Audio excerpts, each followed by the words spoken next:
Hello दोस्तों आज हम भारत के स्वतंत्रता संग्राम के एक बहुत ही महत्वपूर्ण विषय को समझने वाले हैं, जो कि है राउंड टेबल कॉन्फ्रेंस, जो 1930 से 32 के बीच में हुआ था।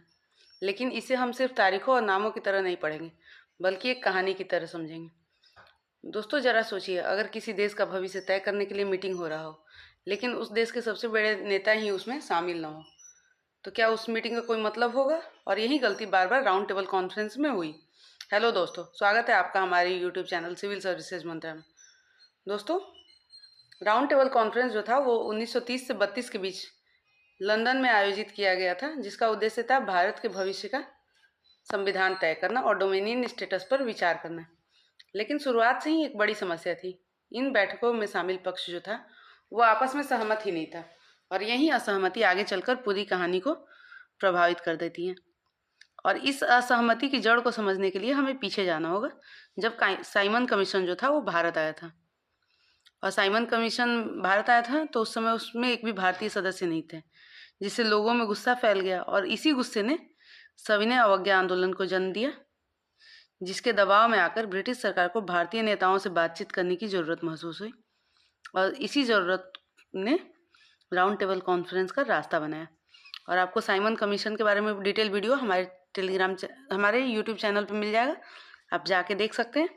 और साथ ही साथ आपको गांधी जी के बारे में भी आपको डिटेल वीडियो हमारे चैनल पे है, आप उसे देख सकते हैं। तो चलिए शुरुआत करते हैं राउंड टेबल कॉन्फ्रेंस को समझने से। पहला राउंड टेबल कॉन्फ्रेंस जो था वो 12 नवंबर 1930 को आयोजित किया गया था। लेकिन यहाँ सबसे बड़ी कमी यह थी कि भारतीय राष्ट्रीय कांग्रेस जो थी वो इसमें शामिल नहीं हुई, क्योंकि उसके नेता आंदोलन के कारण जेल में थे, और इस कारण यह सम्मेलन शुरुआत से ही अधूरा बन गया।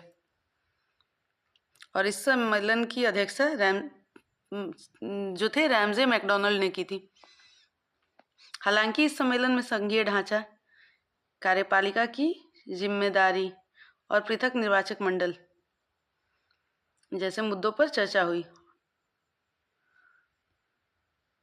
और डॉक्टर भीमराव अंबेडकर ने दलितों के अधिकारों की बात उठाई। लेकिन कांग्रेस की अनुपस्थिति के कारण कोई भी निर्णय पूर्ण रूप से स्वीकार नहीं किया जा सका, जिससे यह सम्मेलन निष्कर्ष तक नहीं पहुंच पाया। इस प्रकार पहला सम्मेलन जो था वो बिना किसी ठोस परिणाम के समाप्त हो गया, और यह स्पष्ट हो गया कि जब तक सभी प्रमुख पक्ष एक साथ नहीं आएंगे तब तक कोई समाधान संभव नहीं है। और यही समझ दूसरे सम्मेलन की दिशा तय करती है।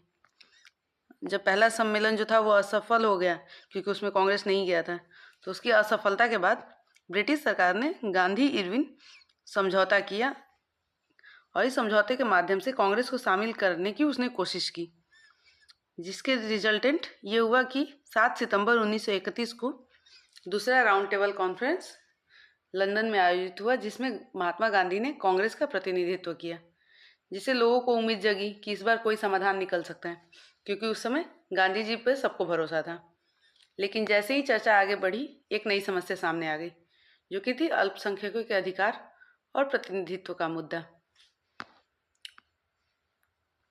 जिसमें विभिन्न समूह अपने अपने हितों की मांग कर रहे थे, और इसी कारण आपसी टकराव शुरू हो गया। और इस टकराव का सबसे बड़ा उदाहरण माना गया महात्मा गांधी और डॉक्टर अंबेडकर के बीच, जहां अंबेडकर दलितों के लिए पृथक निर्वाचक मंडल चाहते थे, जबकि गांधी जी इसके विरोध में थे। और इस असहमति ने पूरे सम्मेलन को प्रभावित कर दिया।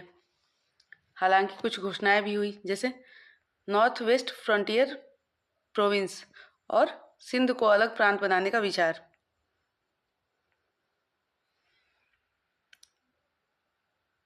जो था वो आगे चलकर कम्युनल अवार्ड का संकेत मिला, लेकिन मुख्य समस्या का समाधान नहीं हो सका, और जिसका रिजल्ट यह हुआ कि यह सम्मेलन भी पूरा ही समाप्त हो गया, और वो असफल हो गया, जिससे यह स्पष्ट हो गया कि केवल भागीदारी से समाधान नहीं हो सकता, बल्कि सहमति भी जरूरी है।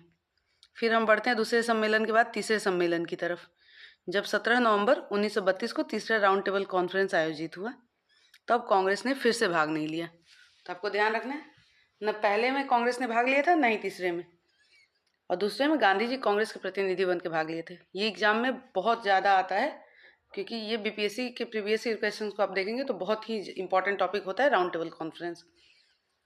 और जब जो तीसरा सम्मेलन था, जो कि 17 नवंबर 1932 को आयोजित हुआ था, तो यह सम्मेलन शुरू होने से पहले ही कमजोर हो गया था और इसमें समाधान की उम्मीद भी कम ही रह गई थी, क्योंकि कांग्रेस शामिल नहीं हुआ था।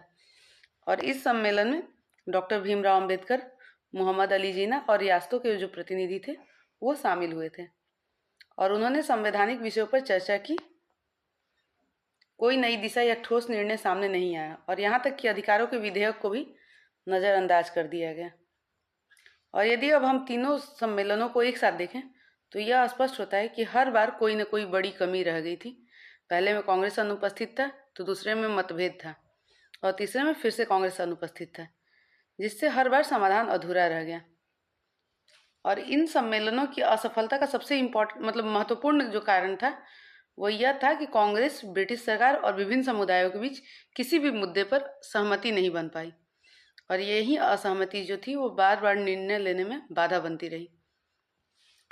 हालांकि ये सम्मेलन अपने उद्देश्य में सफल नहीं हुए, लेकिन उन्होंने 1933 के व्हाइट पेपर और 1935 के भारत सरकार अधिनियम की नींव रखी। साथ ही उन्होंने भारतीय समाज में बढ़ते सांप्रदायिक विभाजन को उजागर किया तथा ब्रिटिश सरकार की जो फूट डालो और राज करो की नीति थी इसको भी लोगों को स्पष्ट किया। अंत में हम ये देख सकते हैं कि राउंड टेबल कॉन्फ्रेंस जो था वो भले ही अपने उद्देश्यों में सफल न रहा हो, लेकिन उन्होंने भारत के स्वतंत्रता संग्राम को नई दिशा दी और यह सिखाया कि किसी भी बड़े निर्णय के लिए सभी पक्षों के बीच सहमति होना आवश्यक है। बिना सहमति के कोई भी बड़ा निर्णय देश के हित में नहीं हो सकता है। दोस्तों, उम्मीद है कि आपको राउंड टेबल कॉन्फ्रेंस अच्छे से समझ में आया होगा। अगर आपको वीडियो अच्छी लगी हो तो वीडियो को लाइक करें, चैनल को सब्सक्राइब करें और ज़्यादा से ज़्यादा अपने दोस्तों के साथ शेयर करें। और अगर आपको हमारे आज की क्लास का PDF चाहिए तो PDF हमारे टेलीग्राम चैनल पर मिलेगा और टेलीग्राम चैनल का लिंक जो है वो हमारे डिस्क्रिप्शन बॉक्स में मिलेगा। साथ ही साथ आपको डिस्क्रिप्शन बॉक्स में ही फेसबुक पेज और इंस्टाग्राम पेज का भी लिंक मिलेगा, जहाँ से आप हमारे साथ जुड़ सकते हैं। दोस्तों, मिलते हैं आपके साथ अगले वीडियो में। तब तक के लिए धन्यवाद। जुड़े रहें सिविल सर्विसेज मंत्रा के साथ।